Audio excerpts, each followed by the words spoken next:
పెళ్ళైనా పండగైనా వేడుక ఏదైనా పట్టుచీరల ప్రత్యేక వేదిక వారాహి సిల్క్స్. సుమన్ టీవీ ప్రేక్షకులకు నమస్కారం. ప్రస్తుతం మనతో పాటు ఉన్నారు ప్రముఖ ఆస్ట్రాలజర్ గోనుగుంట్ల సురేష్ బాబు గారు. ఎస్ అండి, ప్రతి మాసం కూడా గురువు గారి ద్వారా మనం ద్వాదశ రాశుల వారి రాశి ఫలాలు వింటున్నాము. మరి జూన్ మాసం ఎలా ఉండబోతుంది, జూన్ మాసంలో ప్రత్యేక పర్వదినాల గురించి వివరించడానికి గురువు గారు సిద్ధంగా ఉన్నారు. ద్వాదశ రాశుల వారి రాశి ఫలాలు ఎలా ఉండబోతున్నాయి, ప్రత్యేకంగా ఏ గ్రహాలు ఎలా సంచారం చేయబోతున్నాయి, మరీ ముఖ్యంగా చివర్లో జాతక రీత్యా అతిగా సఫర్ అవుతున్న వారికి ఎలాంటి పరిహారాలు పాటించాలి, గురుగారి మాటల్లో విందాం. గురుగారు నమస్కారం. గురుగారు సంధి గారు నమస్కారం అండి. గురుగారు, మరి అంతా కూడా ఎదురు చూస్తున్నారు, జూన్ మాసం ఎలా ఉండబోతుంది, ఇంకా చూసుకుంటే కనుక గురువు సంచారం మారబోతుంది అంటున్నారు, దాని గురించి తెలియజేస్తారా గురువు గారు ఒకసారి? ఓం గం గణపతయే నమః. స్వర్ణలక్ష్మి నమస్తే అస్తు. పరబ్రహ్మ స్వరూపిణి రాజ్యం దేహి ధనం దేహి సర్వకామాంచ దేహి మే. ముందుగా 12 రాసుల వారికి జూన్ మంత్లోకి చక్కగా ఎంటర్ అవబోతున్నాం కాబట్టి అందరికీ శుభాకాంక్షలు చెప్దాం. అమ్మవారిని స్వర్ణలక్ష్మి అమ్మవారిని ప్లస్ గణపతిని ఈ 12 రాసుల వారికి అష్టైశ్వర్యాలు భోగభాగ్యాలు ఇస్తూ చక్కగా చూడాలని చెప్పేసి నేను కోరుకుంటున్నాను. మరీ ముఖ్యంగా ఈ వీడియో ఎవరైతే చూస్తున్నారో వాళ్ళకి పరబ్రహ్మ స్వరూపిణి అమ్మవారు అంటారు. అంటే ఏంటి, వాళ్ళు ఎప్పుడు ఆనందంగా నవ్వుతూ ఉండాలి, చిరునవ్వుతూ ఉండాలి. వాళ్ళ దగ్గర చింతలు చీకులు చిరాకులు పరాకులు ఇది లేదు అన్న ఫీలింగ్ ఉండకుండా ఎప్పుడు పరబ్రహ్మతత్వం కలిగి ప్రతిదాన్ని శోభాయమానంగా దివ్యంగా చూడగల ఒక గొప్ప శక్తిని అందరికి ఇవ్వాలని చెప్పేసి మనం కోరుకుందాం. అంతేకాకుండా చూసే వాళ్ళకి ప్రతి ఒక్కరికి అధికారాన్ని, పవర్ని, స్టేటస్ని, దర్జాన్ని, దర్పాన్ని, డిగ్నిటీ అంతా ఇవ్వాలని చెప్పేసి అమ్మవారిని కోరుకుందాం. ధనం అయితే ఇంకా అసలు మనం ఇది లేదు ఇక్కడ లేదు అక్కడ లేదు అనుకోకుండా ఎప్పుడు వాళ్ళంట ధనం ఎక్కడ పోతే అక్కడ ఉండాలని చెప్పేసి మనం కోరుకుందాం. ముఖ్యంగా ఇంకొకటి ఏమంటే సర్వకామార్థ సిద్ధి. వాళ్ళ మనసులో ఎలాంటి కోరిక ఉన్నా కానీ ఇమ్మీడియట్లీగా ఆ మూమెంట్లో నా కోరిక అంతా నెరవేరేలాగా అమ్మవారిని మనం అందరినీ కరుణతో చక్కగా ఆశీర్వదించి మనకి చక్కగా చేయాలని చెప్పేసి అమ్మవారి యొక్క కృపా కటాక్షం మన మీద ఉండాలని చెప్పేసి మనం కోరుకుందామండి. మీ నోటి ద్వారా ఆశీస్సులు మా అందరికి కూడా అదృష్టంగా భావిస్తున్నాం గురువు గారు. మరి ఎలా ఉండబోతుంది ఈ జూన్ మాసం, ఏంటి ప్రత్యేక దినాలు ఏమైనా ఉన్నాయా, జూన్ విశిష్టత? జూన్ మనకి అధిక జ్యేష్ఠ మాస పౌర్ణమితో స్టార్ట్ అయ్యి నిజ మాస పౌర్ణమితో ముగుస్తుందండి. అంటే కరెక్ట్గా 15 రోజులు వచ్చేటప్పటికి అధిక మాసం ఉంటుంది, మిగతా 15 రోజులు వచ్చేటప్పటికి నిజ జ్యేష్ఠ మాసం ఉంటుంది. ఈ అధిక మాసంలో జనరల్గా ముహూర్తాలు, పెళ్లిళ్ళు, దేవాలయాలు ఇలాంటి పనులేమి చేయరు. తర్వాత ఇళ్ళు కట్టుకోవటం లాంటివి చేయరు. కొన్ని పూజలు అవన్నీ చక్కగా చేసుకోవచ్చు. దోష నివారణ పూజలు అవన్నీ చక్కగా చేసుకోవచ్చు. అలాంటి వాటిలో అయితే ఇబ్బంది ఏమీ లేదు. తర్వాత ఎప్పుడైతే 15వ తారీఖు మనకి నిజ జ్యేష్ఠ మాసం వస్తుందో అక్కడి నుంచి మనకి వివాహాలు, ముహూర్తాలు అవన్నీ ఉన్నాయి. హడావుడి అంతా మళ్ళీ స్టార్ట్ అయిపోతుంది. ఉన్నా కానీ ఈ 15 రోజులు కూడా మనకి షాపింగ్లు చేయటం, అవి చేయటం, ఇవి చేయటం, పండగ వాతావరణమే ఉంటుందని మనం చెప్పుకోవాలన్నమాట. సో ఇందులో ఇది మీరు చెప్పిన విధంగా 2-3 విశిష్టతలు ఉన్నాయండి. ఒకటి 2 శని త్రయోదశులు ఈ మాసంలో ఉన్నాయి. 2 శని త్రయోదశి. కొన్నిసార్లు శని త్రయోదశి 3 నెలలు 4 నెలలు కూడా ఉండదండి. కానీ ఈ మాసంలో 2 శని త్రయోదశులు ఉన్నాయి. అది ఒకటి. తర్వాత ఏరువాక పౌర్ణమి అంటారండి. అంటే నిజ జ్యేష్ఠ మాస పౌర్ణమిని ఏరువాక పౌర్ణమి అంటారు. అంటే మనకి పర్టికులర్గా విలేజెస్లో అరకలు దున్నటం, సో అగ్రికల్చర్ వర్కుల పనులు అంతా స్టార్ట్ చేయటము అక్కడ నుంచి చేస్తూ ఉంటారు. ఏమన్నా మా విలేజ్లో కూడా ఇప్పటికీ ఆ పద్ధతి ఆచారం ఉందండి. సో ఎద్దులకి శుభ్రంగా క్లీన్ చేసి రంగులేసి వాటికి కొమ్ములకి వాటికి గంటలు అవన్నీ కట్టేసి చిక్కాలు కట్టి ఇవన్నీ కట్టేసి ఆ రోజు ఫస్ట్ టైము దేవుడి గుడి చుట్టూ 3 రౌండ్లు వేసి ఇంకా అరకలు దున్నటానికి పొలాలకు వెళ్ళిపోతారు అనమాట. అది ఆ రోజు వర్షం కూడా పడుతుంది. సహజంగా 99% వర్షం కూడా పడుతుంది ఆ రోజు సాయంత్రం పై నుంచి. చాలా మంది తప్పట్లు అవన్నీ కొట్టుకుని సెలబ్రేషన్స్ చాలా చోట్ల ఇప్పటికీ చేస్తూ ఉంటారు. అందుకని ఏరువాక పౌర్ణమి అంటే మోస్ట్ సెలబ్రేటెడ్ ఫెస్టివల్ అనమాట వారి విలేజెస్ లో. అందుకని ఏరువాక పౌర్ణమి ఉంది. తర్వాత 2 శని త్రయోదశులు ఉన్నాయి. ఫస్ట్ 15 days అధిక జ్యేష్ఠ మాసం, తర్వాత వచ్చేటప్పటికి నిజ జ్యేష్ఠ మాసం జరుగుతూ ఉంటుంది. నిజ జ్యేష్ఠ మాసంతో చక్కగా ముహూర్తాలు అవన్నీ ఉన్నాయి. ఇదంతా ఒక ఆస్పెక్ట్. అయితే మనం జ్యోతిష శాస్త్రం పరంగా చూసుకుంటే మోస్ట్ ఇంపార్టెంట్ జూన్ 2న గురువు మారుతూ ఉన్నారు. సో అది ఒక హోల్ ఇయర్ అంతా కలిపేసి చాలా ఇంపాక్ట్ ఉంటుంది. దాని గురించి ఒక సిరీస్ కూడా చేసాం మన ఇద్దరు కాంబినేషన్ లో. సో ఇవి కాకుండా ఇంకొన్ని గ్రహాలు కూడా మారుతూ ఉన్నాయండి. జూన్ 15వ తారీఖున సూర్యుడు మారుతూ ఉన్నారండి. వాళ్ళు మిథున రాశిలోకి ఎంటర్ అవుతూ ఉన్నారు. వాటితో పాటు జూన్ 8న శుక్రుడు మారుతున్నారు. 21st కుజుడు మారుతూ ఉన్నారు. 4 గ్రహాలు అంటే ఆల్రెడీ గురువు మారుతున్నారు. గురువుతో పాటు ఇంకో 3 గ్రహాలు కూడా మారుతున్నారు. అవి వచ్చేటప్పుడు బుధుడు, కుజుడు, సూర్యుడు. ఆల్రెడీ జస్ట్ అప్పుడే బుధుడు 21 డే ముందు కూడా మారిపోతూ ఉన్నారండి. అదంటే ఎనివే మే మంత్ కింద వస్తుంది. మనం అది అంత జూన్ మంత్ రిజల్ట్ కింద చెప్పుకోవాలన్నమాట. ఈ ప్రకారంగా మనకు ఆల్మోస్ట్ 5 గ్రహాల యొక్క ఇంపాక్ట్ కూడా ఈ మాసంలో ఉండబోతుంది. కాబట్టి చక్కగా దాని యొక్క ఇంపాక్ట్ ఈ 12 రాసుల వారికి ఎలా ఉండబోతుంది, ముఖ్యంగా ఈ జూన్ మంత్లో వాళ్ళు ఏ విషయంలో జాగ్రత్తగా ఉండాలి, ఏ విషయంలో చాలా చక్కగా ఫోకస్గా ఉంటే రిజల్ట్ వస్తుంది, అదేవిధంగా ఆ రాశి వారికి పర్టికులర్గా పరిహారాలు చెప్పుకుంటూ కామన్గా కొన్ని పరిహారాలు లాస్ట్లో కూడా ఉంటాయండి. అంటే ఈ రాశి ఫలాల యొక్క ఇంపాక్ట్ మనకి 30-40% ఉంటుంది. ఇండివిజువల్ జాతకం కూడా చూడటం చాలా ఇంపార్టెంట్ కాబట్టి కామన్గా ఎవరికైనా స్పెసిఫిక్గా ప్రాబ్లమ్స్ ఉంటాయి ఆ పరిహారాలు లాస్ట్లో మనం చెప్పుకుందాం. గురుగారు, మరి జూన్ మాసం అంతా కూడా ఈ వృశ్చిక రాశి వారికి ఎలా ఉండబోతోంది? వృశ్చిక రాశి చెప్పాలంటే వీళ్ళు మేళాలు, తాళాలు, బంత్రీలు, బాజా బంత్రీలు అన్ని పెట్టుకొని పూలదండలు తగిలించుకొని అదేదో అంటారు చూడండి, పెర్ఫ్యూమ్ వేసుకొని కాలు మీద కాలు వేసుకొని నల్ల కళ్ళద్దాలు పెట్టుకొని తిరగాల్సిన రోజులు అయితే వచ్చేసినాయి వీళ్ళకి. బంపర్ అసలు బంపర్ అంటారండి. ఆ బంపర్ గురువు వీళ్ళకి 9వ స్థానంలోకి రాబోతున్నారండి. అది మహాభాగ్య యోగం వస్తుంది. మహాభాగ్య యోగం వృశ్చిక రాశి వారికి. మహాభాగ్య యోగం 9వ స్థానాన్ని లక్ష్మీ స్థానం అంటారు, భాగ్య స్థానం అంటారు, అలానే భాగ్యలక్ష్మి స్థానం అంటారు. అక్కడ అందులోనూ గురువు అక్కడ ఉంటే విశేషమైన యోగ్యతనిస్తారండి. సూపర్ గా ఉంటుంది అనమాట. అందులో వాళ్ళు ఉంటే అన్ని గ్రహాలు బాగానే ఉన్నాయంటారు, గురుగ్రహం అయితే సూపర్ అంటున్నారు. గురువు బాగున్నారండి. ఒక సూర్యుడు మాత్రం కొంచెం ఇబ్బంది పెడుతున్నారంటే మిగతా అన్ని గ్రహాలు బాగున్నాయి ఓవరాల్ గా. బట్ ఈ సూర్యుడు కూడాను కొంచెం కొన్ని విషయాలు జాగ్రత్తగా సరిపోతుంది, మిగతా అంతా బాగుంది. మనకి ఇండివిజువల్ గా చెప్పుకుందాం అంటే సమరీ చూసుకుంటే సూర్య భగవానుడి వల్ల పీడ అంటే కొంచెము శారీరకంగా అలసట, మానసికంగా టెన్షన్లు, అప్స్ అండ్ డౌన్స్ ఉండే అవకాశం ఉంటుంది. తర్వాత 6వ స్థానంలో కుజుడు ఉండటం వల్ల సంపదలు ఉంటుంది. 8వ స్థానంలో బుధుడు ఉండటం వల్ల ఏమంటారు, పుత్రుల ద్వారా ధనం సంపాదన లేకుంటే పిల్లల ద్వారా ఆరోగ్యం చక్కగా ఉండే అవకాశం ఉంటుంది. 9వ స్థానంలో అగైన్ శుక్రుడు ఉండటం వల్ల హ్యాపీనెస్ త్రూ వైఫ్, ఓకే, భార్యాభర్తల మధ్య అన్యోన్యత, దాంపన్యతం అంత చక్కగా ఉంటుందని చెప్పుకోవచ్చు. అంటే ఏ ప్రకారంగా చూసుకున్నా కానీ చక్కగా అయితే సూర్య భగవానుడు మాత్రం కొంచెం జాగ్రత్తగా ఉండాలి. సూర్య భగవానుడు యాక్చువల్గా ఏం చేస్తాడు, సూర్యుడు గమనించుకుంటే దుర్దోష శత్రు సంవాదో గమన వ్యధ దుఃఖ వార్తాశ్రుతం చైవ అష్టమస్తే యథ రవి అంటారు. అంటే 8వ స్థానంలో రవి ఉంటే ఏమవుతుంది, వీళ్ళకి దుర్దోష చెడు పనులు చేయాలన్న ఆలోచన వీళ్ళకి వస్తుందంట. అప్పటిదాకా చక్కగా ఉన్న వాళ్ళు ఏదో ఒకటి చేసేసి సగం చేసేసి ప్రాజెక్ట్ సబ్మిట్ చేయటము, లేదంటే ఉన్న పనుల్లో ఏదో ఒక విధంగా దాన్ని అవగొట్టేయటము, టార్గెట్లు తక్కువనే పని చేసి పుష్ చేసుకోవటము, ఇవన్నీ చేసే అవకాశం ఉంటుంది. అంటే చేయాల్సిన పని స్ట్రైట్ గా చేయకుండా కొంచెం స్మార్ట్ గా చేద్దాము అన్న ఆలోచనతో ధోరణితో ఎక్కువ ఉంటూ ఉంటారు. దాంతో పాటు వెరీ ఇంట్రెస్టింగ్ అంటే శత్రు సంవాదో, వీళ్ళంతా వీళ్ళే వెళ్ళి శత్రువులతో గొడవలు పెట్టుకుంటారు. శత్రువుని కొంచెం దూరంగా పెట్టుకుంటే ఎప్పటికీ మంచిది. కానీ ఈ టైంలో వీళ్ళ మంచికో చెడుకో వెళ్ళి వాళ్ళ దగ్గరికి వీళ్ళే వాళ్ళతో గొడవలు పెట్టుకునే అవకాశం ఎక్కువగా ఉంటుంది. గమన వ్యధ అంటే అటు ఇటు ట్రావెల్ చేస్తూ ఉంటే అందులో ఉపయోగం ఏమీ ఉండదు, అనుకున్న పని కాకుండా ఇబ్బంది పడుతూ ఉంటారు. దుఃఖ వార్త శృతం చైవ, ఏదో ఒక బ్యాడ్ న్యూస్ వినే అవకాశం ఉంటుంది. ఇదంతా 8వ స్థానంలో సూర్యుడు ఉండడం వల్ల జరిగే అవకాశాలు ఉంటాయని మనం గమనించాలి. టోటల్గా ధనం విషయంలో కూడాను ధనాన్ని కోల్పోతారు, టోటల్గా భయపడే పరిస్థితి వస్తుంది అని చెప్పుకోవచ్చు. అంటే సూర్య భగవానుడు మాత్రం కొంచెం కఠినంగా ఉన్నారు, జాగ్రత్తగా చూసుకోవాలి. అయితే ఇప్పుడుదా మనం చెప్పుకునే విధంగా గురువు సూపర్గా ఉన్నారు, చక్కగా ధనం ఐశ్వర్యం తీసుకొని వస్తూ ఉన్నారు, అష్టలక్ష్మితో వస్తూ ఉన్నారు. అయితే కుజుడు వచ్చేటప్పుడు మనకి ఏమని చెప్తారంటే వీళ్ళకి 6వ స్థానంలో ఉండటంతో వీళ్ళ ధైర్య సాహసాలు చాలా ఎక్కువగా ఉంటుంది, రిస్క్ టేకింగ్ ఎబిలిటీస్ చాలా స్ట్రాంగ్గా ఉంటాయి అని చెప్పుకోవాలి. వీళ్ళకి మనకి సంస్కృతిలో ఏం చెప్తారు, వస్త్రలాభో ధాన్యలాభో ధనలాభో యశాస్తద మనోల్లాసో ధర్మసిద్ధి షష్టమస్తే భవేత్ ధారాసుతే అని చెప్తారు.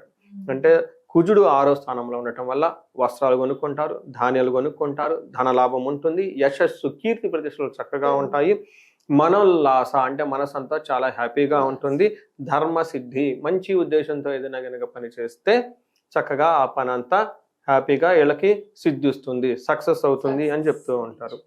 వీటితో పాటు ఒక్క విషయంలో జాగ్రత్తగా ఉండాలి, హెల్త్ విషయంలో కొంచెం జాగ్రత్తగా ఉంటే మంచిది. భార్యాభర్తల మధ్య అనవసరమైన మిస్అండర్స్టాండింగ్ కూడా రావచ్చు. ఇప్పుడు శుక్రుడు చూస్తున్నామండి, శుక్రుడు అగైన్ 9వ స్థానం. అంటే వీళ్ళకి 9వ స్థానంలో 2 శుభ గ్రహాలు ఉన్నాయండి, ఒకటి గురువు, రెండోది శుక్రుడు కూడా ఉన్నారు. మంచిదేనా గురుగారు ఒకటేసారి 2 ఉంటే? చాలా మంచిదండి, చాలా మంచిది. శుక్రుడు ఏ విధంగా వస్త్రలాభం, మహా ఆరోగ్యం, హెల్త్ కాంప్లికేషన్స్ ఇప్పటిదాకా ఎవరైనా ఫేస్ అయితే ఇక్కడి నుంచి చాలా బాగుంటుంది, మైండ్ చాలా ఫ్రెష్గా ఉంటుంది. గురు భక్తి, గురువులు యందు భక్తిగా ఉంటారు, శ్రద్ధగా ఉంటారు. ధర్మశాత్ కృత్యం, ధర్మబద్ధంగా పనులు చేయాలన్న ఆలోచనలకు స్టార్ట్ అయిపోతూ ఉంటుంది. చిత్తశుద్ధి, మైండ్, ఇంట్యూషన్ చాలా స్ట్రాంగ్గా ఉంటుంది. అభిష్టార్థ, అనుకున్న పనులన్నీ చక్కగా నెరవేర్చుకొని సంపదలు సంపాదించుకుంటారు అని చెప్తారు. Final and most important in case of love, romance, pleasures వాళ్ళకు కూడా సూపర్గా ఉంటుంది. సో ఏ ప్రకారంగా ఎక్కడ ఎవరిని వదలకుండాను అన్ని విషయాలు చాలా చక్కగా ఉంది. ఒక బెస్ట్ సో నాకు తెలిసి అన్నిట్లో కంటే ఈ రాశి ది బెస్ట్ ఏమో కదా గురుగారు, ఫస్ట్ నుంచి చెప్పుకుంటూ వస్తుంటే మనం ద్వాదశ రాశుల్లో ద్వాదశ రాశుల్లో చాలా బాగుంది. 9లో 2 శుభగ్రహాలు ఉండటం, తర్వాత బుధుడు కానివ్వండి, లేదంటే కుజుడు, మెయిన్ కుజుడు 48 days చాలా స్ట్రాంగ్ గా ఉంటారు.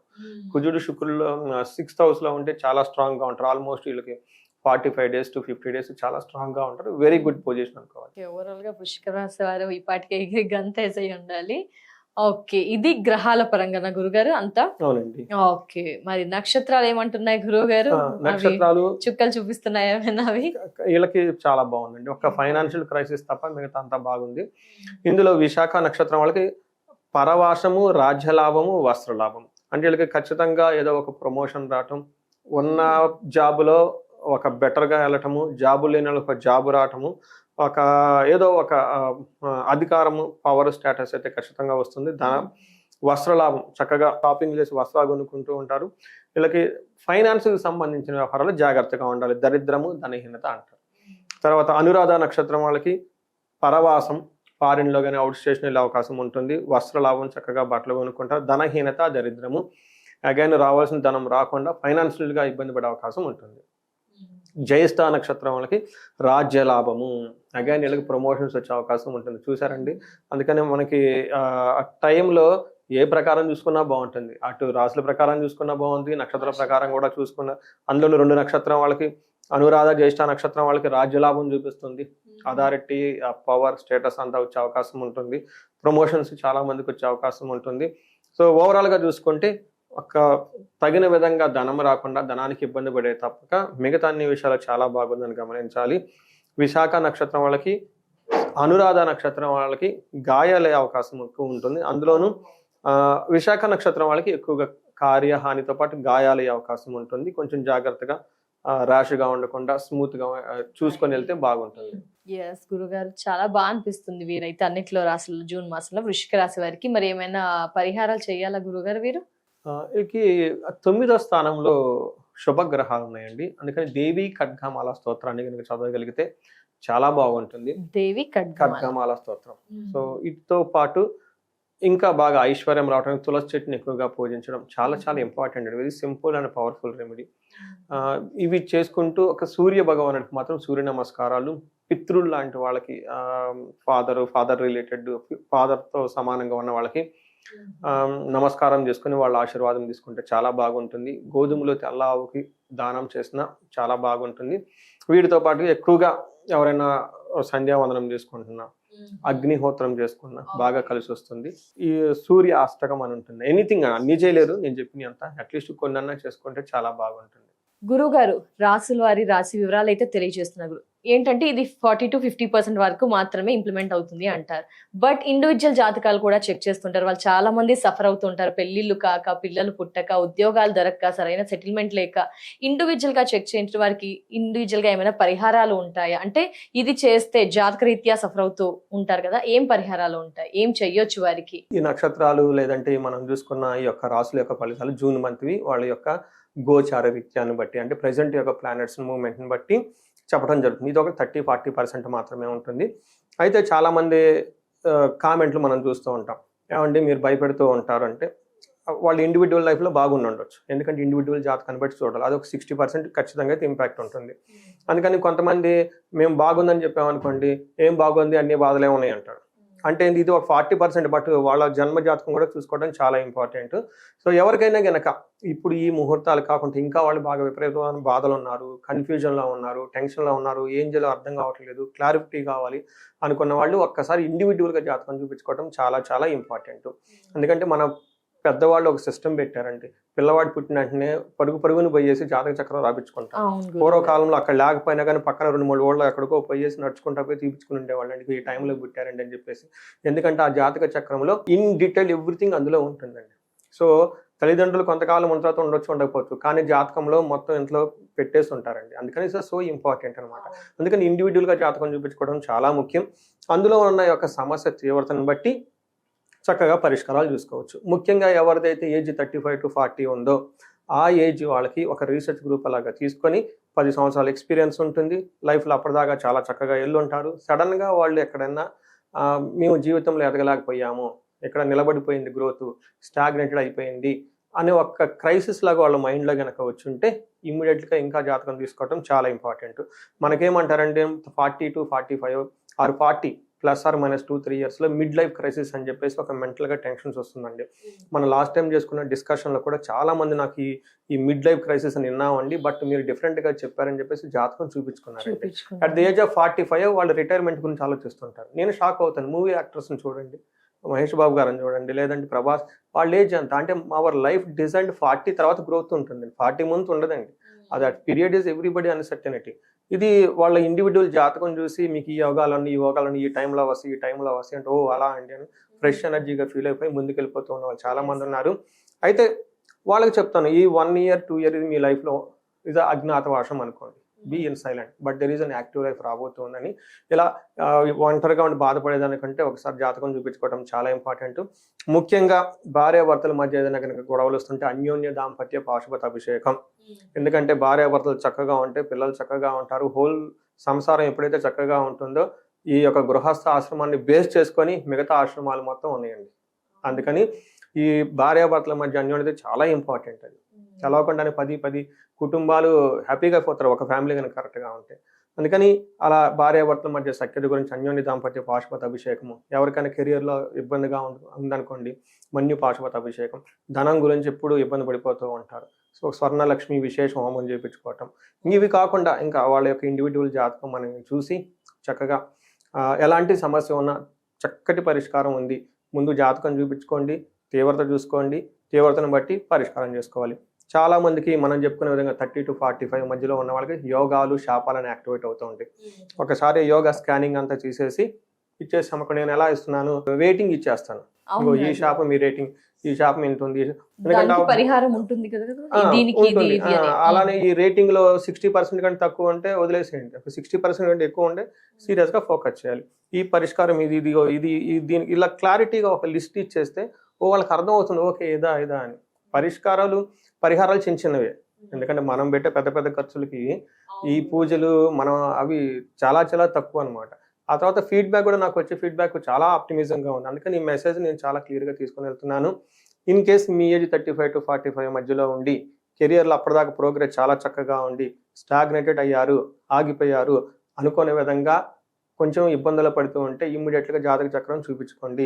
శాపాలు తర్వాత గ్రహ దోషాలు ఉంటే స్కాన్ చేయించుకొని రిపోర్ట్ చేసేసుకోండి. చక్కటి పరిహారాలు చేసుకుంటే లైఫ్ 10 రెట్లు ముందుకెళ్ళిపోయే అవకాశం చాలా ఉంటుందని అందరికీ చెప్తున్నాను. ధన్యవాదాలు గురువు గారు. రాశి వివరణ మరియు పరిష్కార మార్గాలు తెలియజేశారు, పరిహారాలు కూడా వివరించినందుకు ధన్యవాదాలు గురువు గారు. నమస్కారం. సో సంధ్య గారు, మీకు అలానే మనకి అవకాశం ఇచ్చిన సుమన్ టీవీ ప్లాట్ఫామ్ కి, టెక్నీషియన్స్ కి, ప్రతి ఒక్కరికి కూడా చాలా ధన్యవాదాలు. శుభం.